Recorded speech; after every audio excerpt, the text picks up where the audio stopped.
Boa noite a todos. É com muita alegria e sob as bênçãos do nosso amado Mestre Jesus que estamos iniciando as nossas atividades de hoje. Sejam muito bem-vindos ao nosso Núcleo Espírita Nosso Lar para mais uma noite de estudos. A programação das atividades do Núcleo são exibidas no telão antes das palestras. Porém, quem preferir, na secretaria, temos a programação impressa, além da modalidade digitalizada. Lembramos que o Núcleo possui equipes de visitas a enfermos, com aplicação de passe e fluidoterapia, e também implantação de culto no lar. Mais informações na secretaria. Nós trazemos hoje um aviso que a palestra do José Eustáquio será no próximo dia 18. Será antecipada para o dia 18, porque ela estava programada para o dia 25. Mas esse mês ela será realizada no dia 18, que é a próxima palestra, tá bom? As nossas palestras são inspiradas no livro Vinha de Luz, e o assunto de hoje é relativo ao capítulo 98, cujo título é A Prece Recompõe, e está em Atos, capítulo 4, versículo 31. Nossas palestras estão disponibilizadas no nosso canal do YouTube, Núcleo Espírita Nosso Lar. Inscreva-se e ative o sininho para ser notificado de novas postagens. Para falar sobre o nosso tema de hoje, a prece recompõe, é com muita alegria que convidamos o nosso amigo Wagner Silva, que é palestrante espírita e colaborador aqui do Núcleo Espírita Nosso Lar. Seja bem-vindo, Wagner. Boa noite a todos. Uma alegria estar aqui novamente para juntos refletirmos neste texto de Emmanuel sobre a prece. No slide anterior ali, o Naron arruma umas fotos esquisitas da gente, né? Eu não sei onde ele busca isso, não. Foto que eu nunca tirei na vida, de repente aparece ali nas chamadas dos slides. Eu acho que ele dá uns prints nos vídeos, né? Deve ser isso. Bom, a nossa reflexão hoje é sobre a prece. Emmanuel, ele tem alguns textos sobre a importância da oração na sua obra toda, né? O tema é tão interessante para a vida cristã que o Evangelho segundo o Espiritismo reservou 2 capítulos inteiros para falar sobre a prece. O capítulo 26, Pedi e recebereis, é o capítulo inteiro falando sobre a importância da prece. O capítulo 27 são coletâneas de preces. Então, nós não podemos olvidar da importância deste tema. Embora algumas pessoas questionem, mesmo no meio espírita, algumas pessoas questionem a necessidade da prece. E nós vamos entender a fundamentação dos seus questionamentos, né? O texto base de Emmanuel é aquela reunião na Casa do Caminho, em que eles estavam reunidos, em nome do Cristo, celebrando, e enquanto eles oravam, o lugar em que eles estavam moveu-se. Uma maneira que Lucas encontrou, escritor do livro de Atos, de traduzir qual foi a atmosfera espiritual daquele lugar, enquanto os primeiros cristãos direcionavam uma prece a Deus. A expressão que ele encontrou foi dizer que o lugar se moveu. Imaginem a atmosfera espiritual. Imaginem um ambiente. Imaginem como estava. E a partir desse texto, então, ele desdobra no argumento de que a prece, entre outros fatores, ela tem a função de recompor. A função de nos colocar prontos novamente, de nos colocar em condições de seguirmos. Mas, conforme dissemos, é importante desmistificarmos algumas defesas, algumas teorias de que a prece ela não é necessária. Essas teorias, e nós já ouvimos no meio espírita, como dissemos, elas vêm de algumas prerrogativas. Uma delas é de que Deus sendo onisciente, que nós estamos falando de onisciência divina. Bom, nas defesas, o que vai acontecer aqui é que nós não vamos ter o efeito, tá? Então, os textos já estarão todos aqui apresentados, ao invés de ir por tópicos, tá? Mas isso não vai prejudicar a nossa reflexão, não. Um dos argumentos sobre um dos argumentos para que a prece seja desnecessária é que Deus é onisciente. E se Deus, sendo onisciente, Ele sabe de todas as coisas, né? Até uma pergunta: Deus, na sua onisciência, Ele sabe de todas as coisas? Sim. Sabendo de todas as coisas, Ele sabe do que a gente precisa, e Ele até conhece o nosso senso de gratidão? Conhece.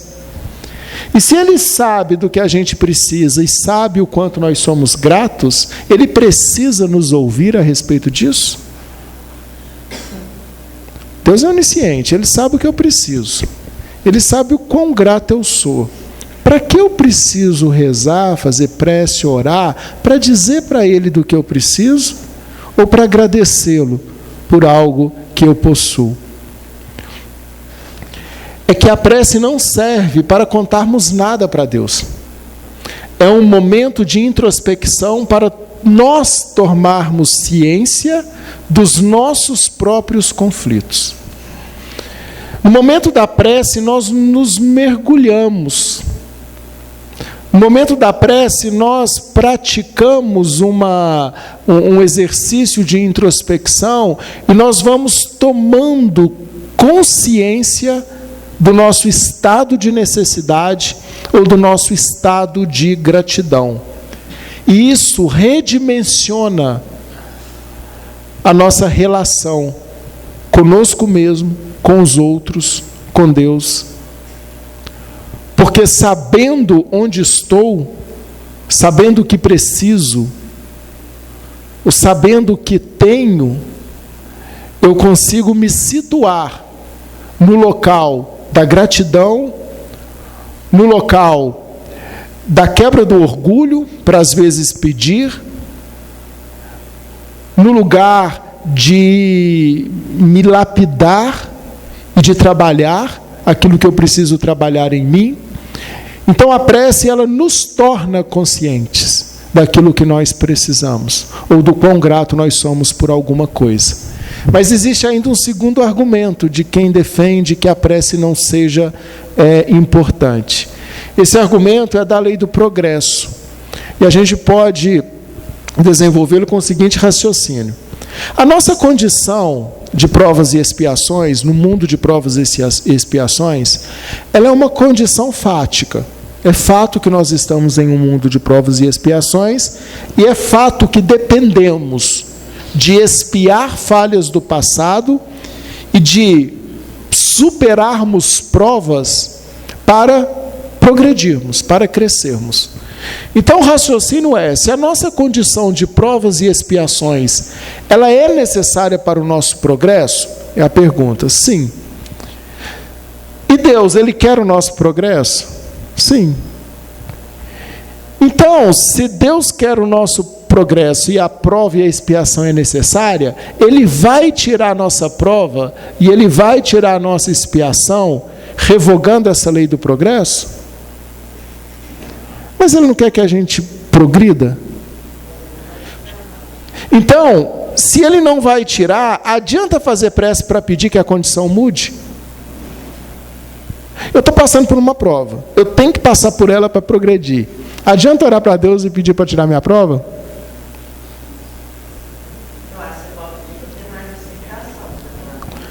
A prece não muda as circunstâncias, muda a nós mesmos, nos tornando fortes para enfrentarmos a circunstância.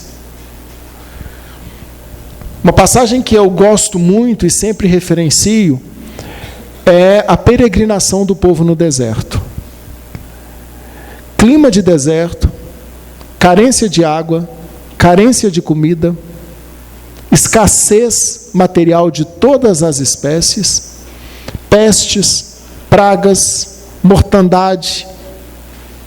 E o povo sempre direcionando prece a Deus, com um profeta de renome à frente os conduzindo, Moisés. Mas em nenhum momento Deus tirou o deserto da vida deles. Em nenhum momento Deus retirou a prova da sua caminhada. E sendo essa peregrinação uma analogia perfeita da nossa caminhada encarnatória, nós vamos entender que Deus, Ele não tira o deserto da nossa vida, mas Ele nos dá recursos e condições para superarmos o deserto e para conseguirmos chegar à terra prometida, que é o nosso progresso moral e intelectual, que é o nosso progresso enquanto espíritos imortais que somos. Então a prece não vai mudar a circunstância. Ah, mas isso então não existe, não adianta orar porque é um projeto de Deus. Olha, prece pode mudar? Pode. Nós temos alguns exemplos disso. Tanto na Bíblia, o rei Ezequias, na época o profeta do reinado era de Isaías. Isaías era o profeta. E Isaías, então, ele está ali num contato com a espiritualidade, num fenômeno mediúnico, e a espiritualidade diz para ele assim: vai dizer para o rei Ezequias que está desencarnando, que é para ele colocar a casa dele em ordem, ou seja, para ele se preparando. Olha que intimidade que Ezequias tinha com Deus, com a espiritualidade, para ter esse privilégio de ser avisado e orientado a se preparar para o desencarne. Isaías vai dar o recado e diz assim: olha, meu rei, Deus mandou dizer que é para você colocar sua casa em ordem, porque você certamente vai morrer e não vai viver. E quando Isaías vai embora, o rei Ezequias, nos diz o profeta Isaías, que ele coloca o seu rosto na parede e começa a fazer uma prece muito fervorosa. Uma prece, inclusive, corajosa, que talvez nós aqui não tenhamos ainda condições de fazê-la. Ele diz assim: Senhor, Tu sabes o quanto eu fui reto diante dos Teus olhos. O Senhor conhece os meus caminhos. O Senhor sabe que eu não me desviei de Ti. Portanto, conceda-me a graça de viver. E nos diz Isaías, o próprio, que a espiritualidade então se apresenta novamente a ele e diz assim: olha, volta lá para o rei Ezequias e diga para ele que a prece dele foi tão sincera que eu vou concedê-lo mais 15 anos. Isaías volta e fala assim: olha, Ezequias, Deus mandou dizer que você vai viver mais 15 anos por causa da prece que você fez. Então existe essa possibilidade de que alguma situação, mesmo planejada, ela seja suspensa. Sim, isso está na obra mediúnica do Chico Xavier, inclusive, no livro Obreiros da Vida Eterna, que é o que nós conhecemos como a moratória de Albina, que ao orar, né, pela criança de 8 anos, ela tem aí também alguns dias, algum tempo, né, de vida acrescentado. Agora, isso é em caráter excepcional. Isso é em caráter excepcional. Não é a regra que a condição mude. A regra é que nós nos transformemos para enfrentar a condição. Porque a condição é necessária para o aperfeiçoamento que nós precisamos nos submeter a ele.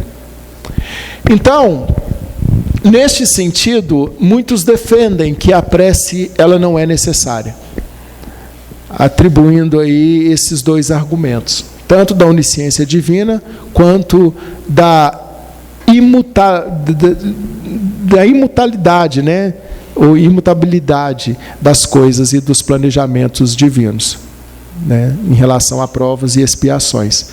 Mas, conforme dissemos, Allan Kardec, na compilação do Evangelho segundo o Espiritismo, instruído e intuído pela espiritualidade, dedicou 2 capítulos inteiros para a prece, 26 e 27, no Pedi e obtereis, ele fala sobre o mecanismo da prece, como que transcorre todo o processo, os benefícios que ela nos traz, e no 27 vai nos trazer uma coletânea de preces para muitas situações, para muitas circunstâncias. Inclusive, é uma dica para quem às vezes está passando por uma dificuldade: procure alguma prece associada à sua dificuldade no Evangelho e medite nela. É um instrumento, é uma alternativa naqueles momentos em que nós temos dificuldade até de orar e de fazer a nossa própria prece. Bom, qual é o conceito de prece? Nós buscamos lá no capítulo 27, no item 15. Está no pensamento o poder da prece, que por nada depende nem das palavras, nem do lugar, nem do momento em que seja feita. Olha que quebra de paradigma. A prece não depende de palavras, e a nossa cultura nos ensinou preces decoradas e muito bem elaboradas em um vocabulário que muitas vezes, de tão robuscado, nós nem entendemos, nem sabemos o que estamos orando, né? E ela também nos ensinou modos, ela nos ensinou uma certa liturgia, ela nos ensinou um ritual. Eu me lembro de que em férias na casa da minha avó, muito religiosa por sinal, a quem eu devo e agradeço esse viés religioso que possuo, porque se não fosse o burilamento feito por ela, provavelmente eu não seria hoje, eu não estaria tão empenhado dentro de uma religião, né? E permitam-me dizer que o Espiritismo é uma religião, porque também o é, embora esteja aí também associada à filosofia e à ciência, também é uma religião. É um discurso que muita gente também defende, de que Espiritismo não é religião. Chega um momento em que a ciência e a filosofia não conseguem mais nos dar os elementos necessários para seguirmos na caminhada. Não existe um comprimido que nos faça parar de chorar às vezes. É aí que a religião entra com seu importante papel. E nós não podemos abdicar desse direito que temos de chamar o Espiritismo de religião.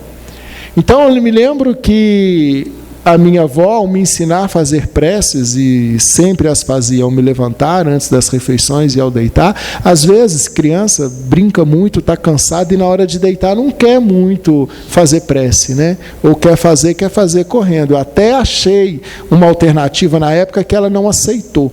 Assim que eu comecei a escrever, eu escrevi uma prece, né? E falei assim: mas eu posso dizer assim: Senhor, tudo que está escrito aqui, amém. Porque já está escrito, eu já sei o que é. Né? Ela me xingou muito, disse que era uma falta de respeito e que não poderia ser daquela forma. Assim como também não me autorizava a rezar deitado. Né? Não, tinha que ser de joelho, né? Ali num momento solene. Então nós fomos habituados a ter o momento, nós fomos habituados a ter o lugar, e nós fomos habituados a ter as palavras certas. E vem agora os Espíritos nos dizer que a prece não tem nem palavras, nem lugar e nem momento, que ela é no pensamento. Aí nós vamos entender a maravilha de poder caminhar por uma estrada no meio do mato, de boca fechada, fazendo um exercício, conectado a Deus e fazendo uma prece. De olhar para os pássaros, agradecendo a Deus a beleza dos seus cantos, sendo isso uma prece. Gosto muito de dizer, de pegar uma bike, né, pedalar, o Greg também gosta, neste momento estar em prece, quase que o tempo todo, sem às vezes dizer uma palavra, de capacete na cabeça, não importa se está de boné, de chapéu, não precisa tirar, né? Porque a prece não depende dessas destes atos litúrgicos.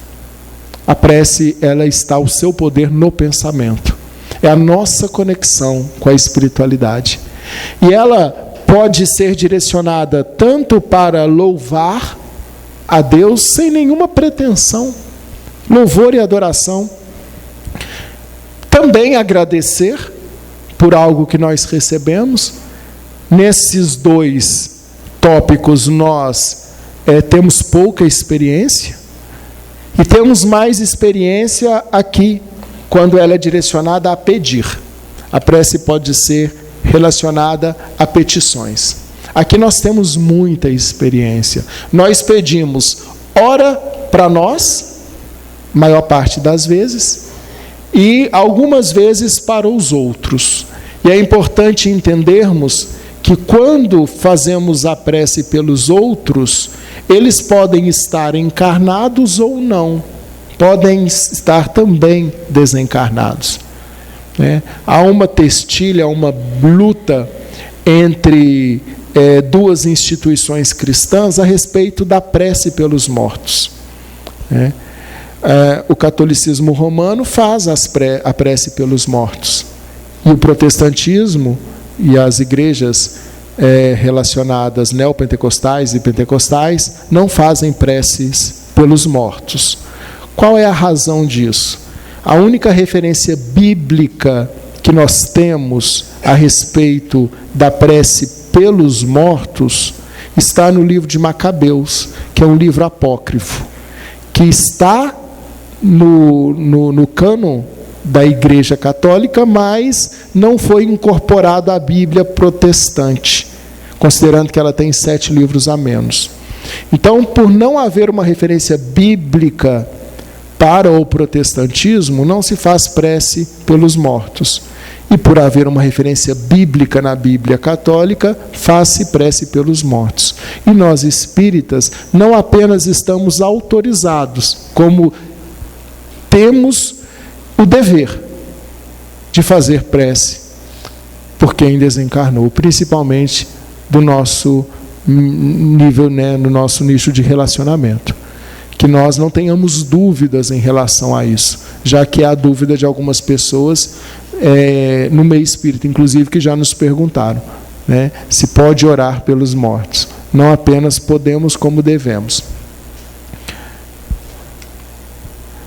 Como se dá um mecanismo da prece? Os desencarnados, que imaginem o seguinte, nós vamos aqui, para efeito didático, separar os dois mundos, este físico e o mundo espiritual, que coexiste, que também é tão real quanto este físico que nós percebemos.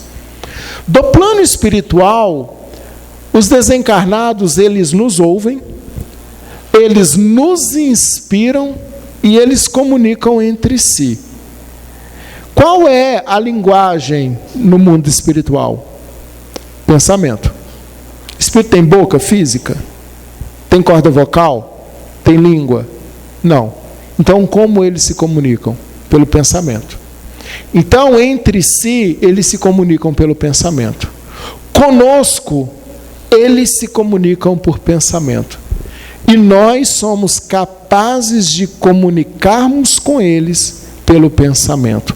Em todos esses momentos estamos em prece. Em todos esses momentos estamos nos conectando com o mundo espiritual. E nós, os encarnados, também podemos nos conectar a outros encarnados por meio do pensamento, mandando boas vibrações. É muito comum, às vezes, nós ouvimos as pessoas dizerem que estava pensando em fulano e fulano ligou. E essa conexão que há entre nós encarnados também nos alcança uns aos outros. Então, nos valermos disso para nos melhorarmos ou ajudar o outro a melhorar, é importante. Nós podemos alcançar a todos quanto quisermos por meio da prece, por meio do pensamento. E como que isso funciona? Nós temos o que nós chamamos de fluido cósmico universal, que é um fluido etéreo, no qual todo o universo está mergulhado. É a matéria-prima de todo o universo. O fluido cósmico universal, se nós pudermos usar uma analogia, é como funciona o oxigênio, o ar, nesse plano em que nós estamos. Ele está em todos os espaços, ocupa todos os espaços, e ele é a matéria-prima de tudo. É o éter. É essa matéria-prima primordial, no qual estamos mergulhados, que enche o espaço e penetra os corpos. Esse fluido é o éter, ou matéria cósmica primitiva, geradora do mundo e dos seres. Tá? Este fluido funciona como veículo do pensamento. Da mesma forma que o ar funciona como veículo de propagação do som. Por que vocês me ouvem? Porque o som propaga a onda sonora. E os ouvidos de cada um aqui decodificam essas informações dessas ondas, transformando-as no som que nós estamos emitindo. Com a prece, o fluido cósmico universal, que preenche todo o universo, funciona como o ar funciona para o som. Qual que é a diferença? É que para o fluido cósmico universal não há limites. Nós sabemos que há mundos em que o oxigênio não é necessário. O ar, como da forma vulgar, como nós estamos aqui nos referenciando a ele, não é necessário. Então o som nem se propaga por meio do ar. Até porque a linguagem entre os espíritos não é por meio da voz, é por meio do pensamento em mundos evoluídos. Então, o fluido cósmico universal, que preenche todo o universo, ele possibilita que a nossa prece chegue a qualquer canto do universo. Olha que interessante, nós estamos sem limites aqui. Quando nós estamos nos referenciando à prece, não tem limite. E se o meu pai já tiver evoluído e tiver numa colônia espiritual ou no mundo superior a milhões de anos-luz daqui? E daí?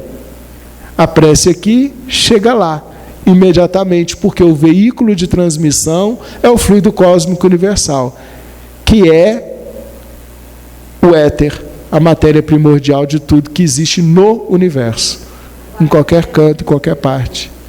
Que a prece chega. Se ele absorve ou não, se ele é refratário ou não, aí já é a condição do espírito. Aí nós não estamos falando de sintonia, né? Nós estamos falando da capacidade que ele tem de absorver as benesses da prece ou não. E muitos têm essa dificuldade.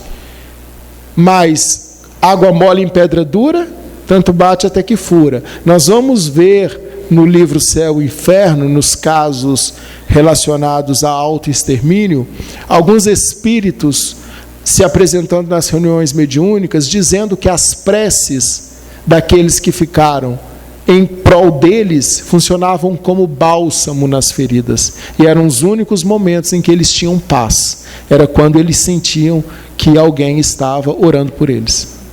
Então, o nosso papel, a nossa função é continuarmos sintonizando e mandando boas energias, sem pensar se são refratários ou não, entendendo que essa boa vibração cumpre o seu papel de alguma forma. Bom, vamos evoluir um pouquinho, que o tempo urge. Olha o que ainda está no Evangelho, segundo o Espiritismo. Pela prece, o homem atrai o concurso dos bons espíritos. Está difícil? Precisa de ajuda? Precisa do concurso de bons espíritos? Qual que é o instrumento? A prece. Que vem sustentar nas suas resoluções e inspirar-lhes bons pensamentos. Então, olha, eles estão nos sustentando e nos inspirando, olha, ajudando e ainda orientando. Nos faz lembrar o papel do pastor. O pastor tinha dois instrumentos. Lá no Salmo 23 a gente identifica esses instrumentos. O Senhor é meu pastor, nada me faltará, deitar-me faz em verdes passos, guia-me mansamente por águas tranquilas, ainda que eu enverede pelos laços, vale da sombra da morte, não temerei mal algum, porque tu estás comigo. A tua vara e o teu cajado me consolam. Vara e cajado. Qual que é a função de um e de outro? A função do cajado é orientar, guiar, e a da vara é corrigir, né? Então, nós temos aqui os espíritos tanto nos sustentando, quanto fazendo a figura do cajado, quanto também nos inspirando, né? E aqui na figura mesmo da correção. Olha, você está diante dessa situação, não é por aí que você deveria optar, não é esse caminho que você deveria tomar. Então eles nos sustentam, nos inspiram, e nós adquirimos assim a força moral necessária para vencer as dificuldades e voltar ao caminho reto. Está vendo por que era vara? Porque nós estávamos no caminho errado. É vara porque nos faz voltar ao caminho reto, quando dele se afastou.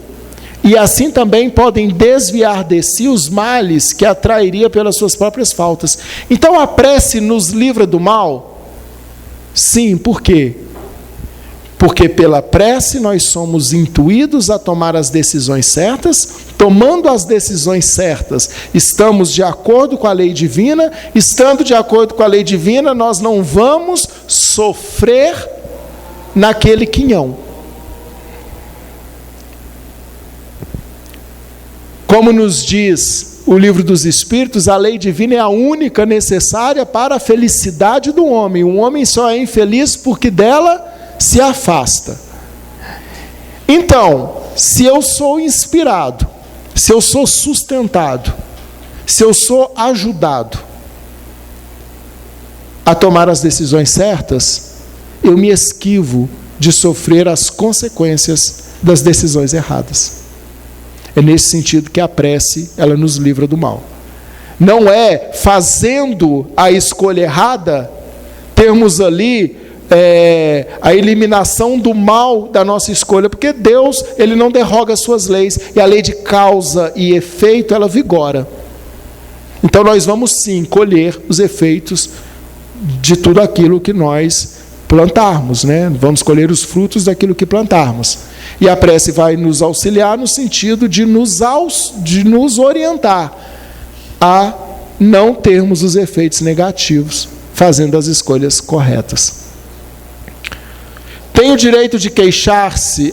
Ele dá um exemplo aqui. Um homem, por exemplo, sente a sua saúde arruinada pelos excessos que cometeu. Bebeu demais, comeu demais, exercitou de menos, que é um excesso também, né? Descansou demais.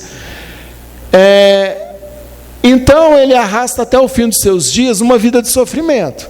Desenvolveu ali um monte de patologia. Ele tem o direito de queixar-se de não conseguir a cura.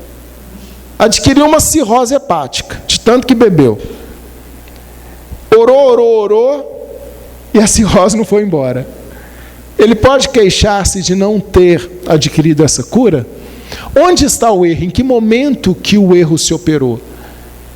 Não, porque poderia encontrar na prece a força para resistir às tentações. O erro se operou no momento em que ele não foi forte o suficiente para resistir àquela tentação e se enveredar pelo caminho do vício. E talvez não tenha sido forte o suficiente por uma falta de vida, de conexão com Deus e com o mundo espiritual. Não buscou força, não conseguiu vencer. Como que a prece é vista do mundo espiritual? Sempre que a gente conversa sobre prece, eu me lembro desse trecho que está lá no livro Os Mensageiros, que inclusive vai ser filme, né? Ser lançado aí nos próximos dias. Bom, na Segunda Grande Guerra, a aeronáutica alemã fez um bombardeio, que é esse Luftwaffe aqui, fez um bombardeio a várias cidades da Inglaterra, na verdade. E essa cidade aqui foi devastada. Nessa ocasião, cerca de 43 mil civis foram mortos. Mais de 1 milhão de casas foram destruídas pelas bombas. E André Luiz nos narra um episódio de auxílio neste processo, e ele diz assim: a chefia da expedição, aqui da caravana espiritual, a chefia da expedição recomendou nossa descida no ponto luminoso. Imagina essa área toda devastada e um ponto luminoso. Então a chefia da expedição espiritual recomendou nossa descida no ponto luminoso. Com surpresa, verifiquei que estávamos numa igreja, cujo recinto devia ser quase sombrio para o olhar humano, mas altamente luminoso para os nossos. Então, do mundo espiritual, a única referência que essa equipe espiritual tinha de luz era uma igreja, e lendo o texto nós vamos entender, onde as pessoas faziam preces, onde as pessoas oravam. Era a única referência em meio a tanta devassidão, em meio a tantas sombras, a tantas cinzas. Embora essa igreja pudesse até ser imperceptível do plano material, o plano espiritual enxergava essa luz que orientava a sua ação e o seu auxílio. É importante nós entendermos como a prece é vista do plano espiritual, a importância, né, de mantermos essa vida de prece e conexão a Deus. E Emmanuel, então, no capítulo 98 do Vinha de Luz, vai dar à prece esse caráter de recomposição. Ele vai comparar, no plano material, ele é um pedagogo, um andragogo por excelência, né? E na sua didática ele vai dizer que na construção simples da casa nós temos que fazer um grande esforço para ajustar, terraplanar, né? Tirar ali os obstáculos, as pedras, nivelarmos o solo para fazermos uma casa. E que assim também é na esfera de cogitações de ordem espiritual, na edificação da paz doméstica, na realização dos ideais generosos, nos desdobramentos de serviços edificantes. Aqui, qual que é o instrumento? Uma retroescavadeira, né? Um trator. E aqui, qual que é o instrumento para essa lapidação própria, que nós podemos chamar de reconstrução íntima?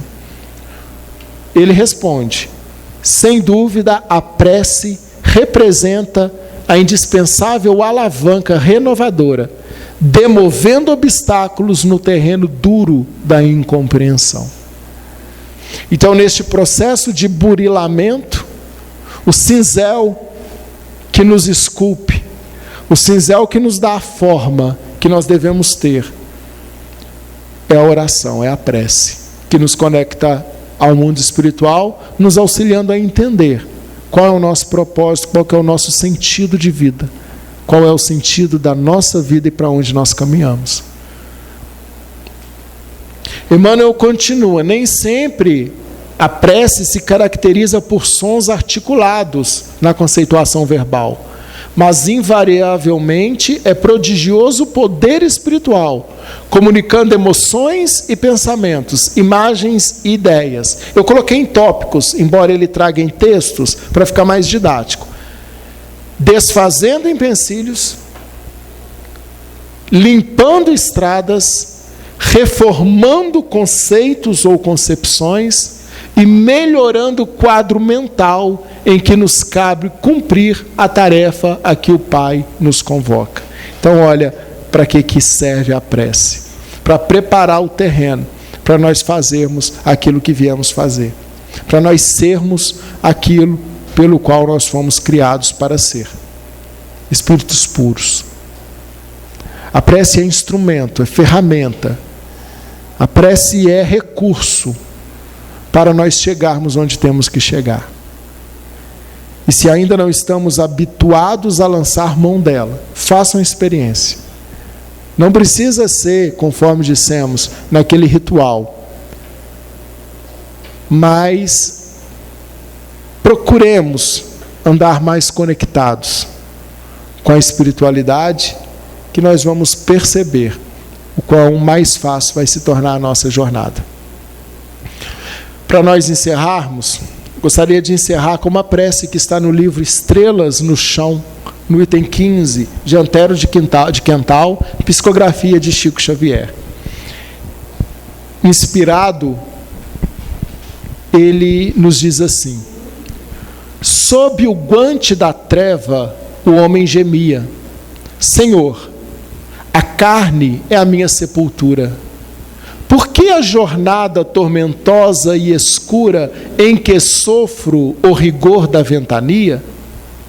Padeço, errante, a imensa noite fria, de aflição, desconforto e desventura. Alivia-me as chagas de amargura, socorrendo-me a senda de agonia. Respondeu-lhe o Senhor: espera e ama. Receberás do céu sublime chama, para que a angústia revel que te domina. E deu-lhe a prece por brilhante estrela. Desde então, o homem forte e calmo, ao tê-la, seguiu da sombra para a luz divina. Então, é um presente que desde então nos faz aí capazes de transcendermos, de caminharmos em novidade de vida, né? De caminharmos em uma atmosfera espiritual que nos proporciona atingir o nosso objetivo, né? Então, embalados nessa linda poesia de Antero de Quental, nós vamos fechar os nossos olhos e colocarmos em prática aquilo do qual nós falamos.